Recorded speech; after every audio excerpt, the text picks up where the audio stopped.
दोस्तों, मैं दिनेश केवरा, आप सबका स्वागत है न्यूज़ टाइम में। बांग्लादेश से एक न्यूज़।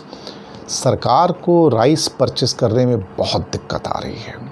ये मैं लोकल मार्केट परचेस की बात कर रहा हूँ, क्योंकि किसान farmers not willing to sell to government.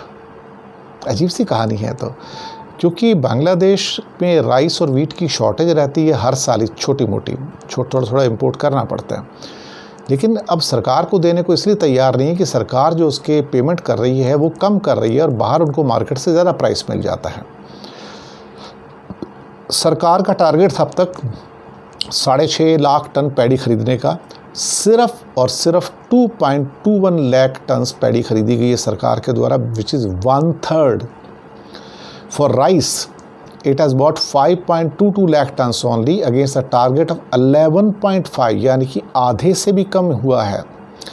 Farmers are reluctant to sell paddy to government and market price is 100 to 150% higher than the government price.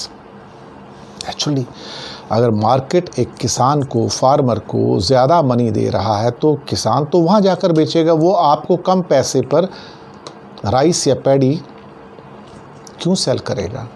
तो सरकार को अब ऐसे मौके पे जब ज़्यादा पैसे दे के, ज़्यादा मनी दे के फॉरेन से इंपोर्ट कर रहे हैं, तो better give it to the farmers, they will get benefited. ठीक है, कीमत तो बढ़ ही रही है उनकी थोड़ी सी, तो let them give more money और at least equivalent to the market money, so that the farmers are also happy, government is also happy and they are not short on their target. Because when they are short, क्योंकि अभी से इन्होंने import करना शुरू कर दिया है।